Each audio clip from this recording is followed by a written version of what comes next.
Normally, the alternator in your vehicle should be working in the range of 13.8–14.4 volts, sometimes higher depending on the car.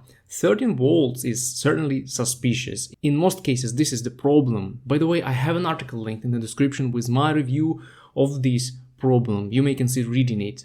Your battery will start charging properly at about 13.5 volts. Other than that, it won't charge.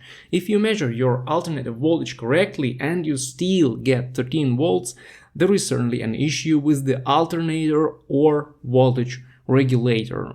But before you decide to replace it, consider one simple check. Leave your car overnight, measure the voltage on battery terminals before starting the car.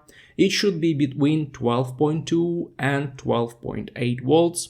Start the car, measure the voltage on battery terminals. It should be higher than 13.8 volts now. If it's lower, you should also measure the voltage on the alternator terminals. In some cars it's hard to do due to alternator location, so you may need help in a repair shop. But if you only measure on the battery, the problem may be with the battery, not with the alternator.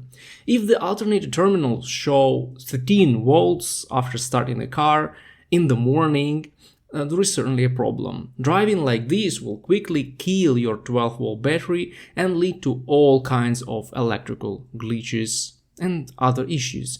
One day the car just won't start at all. Before you listen to your dealer and buy the new alternator, check the voltage regulator. This is the small part attached to the alternator. It should be checked by a good mechanic.